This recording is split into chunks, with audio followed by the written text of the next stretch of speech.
الحمد لله الذي بنعمته تتم الصالحات. اللهم اجعل القرآن ربيع قلوبنا ونور صدورنا وجلاء أحزاننا وذهاب همومنا وغمومنا، والصلاة والسلام على أشرف الخلق والأنبياء والمرسلين، أما بعد. رمضان ماه قرآن کریم است. خواندن قرآن کریم در ماه مبارک رمضان یک لذت خاص دارد.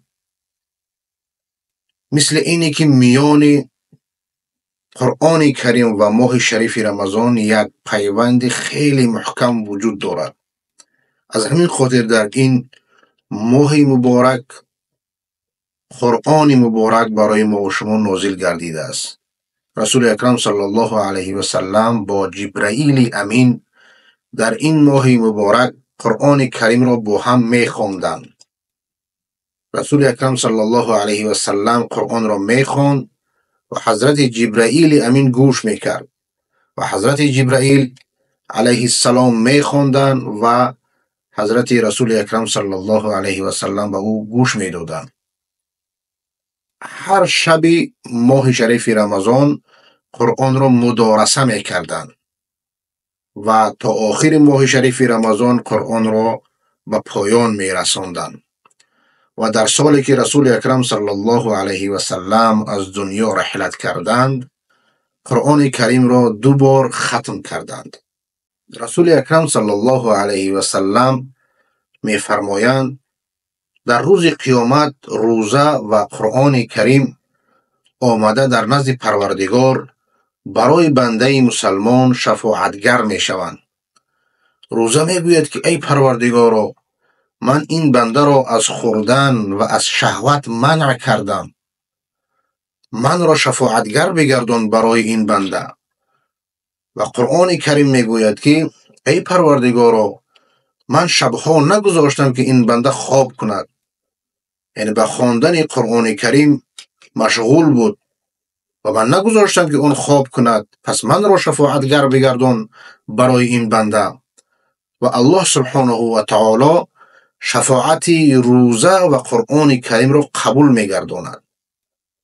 پس خواندن قرآن کریم در ماه شریف رمضان و روزه داشتن این یکی از سببهای شفاعت برای بنده در روز قیامت است.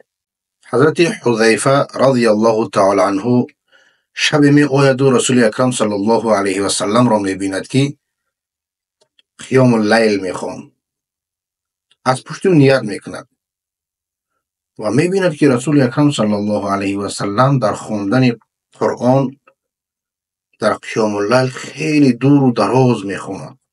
سوره بقره را می خواند، بعد از آن سوره آل عمران را می خواند، بعد از آن سوره نساء را می خواند و در هر آیتی که در مورد جنت سخن می رود از الله سبحانه و تعالی جنت را طلب می کند و در هر آیتی که از آتش جهنم سخن می رفت از او پناه می برد. و یعنی که قرآن را بسیار با یک تدبر می خواند. 2 رکعت قیام اللیل را تا نماز بامداد خواندند تا اینکه حضرت بلال رضی الله تعالی عنه آمد و اذان بامداد را داد. پس ببینید که رسول اکرم صلی الله علیه و سلم قرآن کریم را بسیار با یک تدبر می‌خواندند، در معنای آن فکر می‌کردند. ولی ما امروزها اکثرا قرآن را می‌خوانند، حفظ می‌کنند و برای بیمارها هم می‌خوانند که شفا پیدا کنند، لیکن در معنای قرآن جستجو نمی‌کنند، تدبر در آیات‌های قرآنی ندارند. اگر ما تدبر در آیات‌های قرآنی نداشته باشیم، هدف از نزول قرآن اینکه هدایت است، به هدف اصلی نمیرسیم. الله سبحانه و تعالی قرآن را برای چی نازل کرده است؟ برای اینکه ما هدایت بیابیم. هدی للناس، یا که کتاب انزلناه مبارک لیدبروا آیاته، یعنی که قرآنی را ما نازل کردیم، کتابی را نازل کردیم که مبارک است تا اینکه در معنای آن تدبر کنند، از معنای آن بهره ببرند، سرمشق زندگی خود بگردانند قرآن را. پس باید که هر آیتی که ما میخوانیم باید معنای آن رو بدانیم. اصحاب کرام رضوان الله تعالی عنهم اجمعین میگفتند که ما 10 آیت قرآن را میگرفتیم، حفظ میکردیم، معنای او را میخواندیم و میفهمیدیم و به او عمل میکردیم. پس از آن 10 آیت دیگر را میگرفتیم و باز میخواندیم. پس ببینید که تنها خواندن نیست، هدف اصلی فهمیدن قرآن و عمل به آن و هدایت است. همچنان عمر رضی الله تعالی عنه وقتی که ابی بن کعب و تمیم الداری رضی الله تعالی عنهم اجمعین اینها را امام گذاشت و اصحاب کرام را همه جمع کرد در مسجد، نماز تراویح را 20 رکعت خواندند. به اندازه قرآن را در نماز قیام زیاد میخواندند که تا نماز بامداد ادامه میکرد. و ابو حنیفه رحمت الله علیه، امام شافعی رحمت الله علیه، امام مالک رحمت الله علیه، اینها وقتی که ماه شریف رمضان داخل میشد درس گفتن و با طالب علم های خود نشستن را یک طرف میگذاشتند، تنها قرآن را میگرفتند و قرآن میخواندند.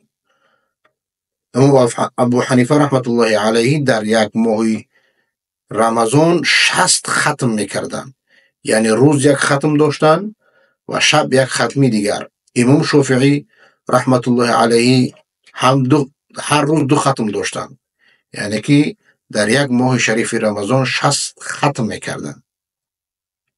ولی ثواب قرآن کریم به ختم کردن نیست. نه بعضی ها ممکن که ختم کردن نتونن، ممکن که با او اندازه قرآن را ماهرانه نخوانند که قرآن را ختم کنند. از رحمت الهی این است که الله سبحانه و تعالی ثواب قرآن را به ختم کردن نمیدهد، ثواب قرآن را به هر حرف میدهد. مثلا وقتی که ما میگیم الف لام میم، این 3 حرف است. الف حرف است، لام حرف است، میم حرف است و به هر یک حرف قرآن کریم الله سبحانه و تعالی برای ما و شما 10 ثواب میبخشد. پس الف لام میم 30 ثواب است. پس ببینید که این از رحمت الهی برای بندگانش است و این ثواب در روز ماه شریف رمضان بیشتر میگردد. ممکن که به صدها و حسابی که الله سبحانه و تعالی خودش میداند که چقدر ثواب برای انسان روزدار میدهد و الله سبحانه و تعالی برای ما و شما خواندن قرآن کریم را در ماه شریف رمضان نصیب گرداند و ما را از جمله کسانی بگرداند که در روز قیامت قرآن کریم و روزه ماه شریف رمضان ما را شفاعتگر باشند. السلام علیکم و رحمت الله و برکاته.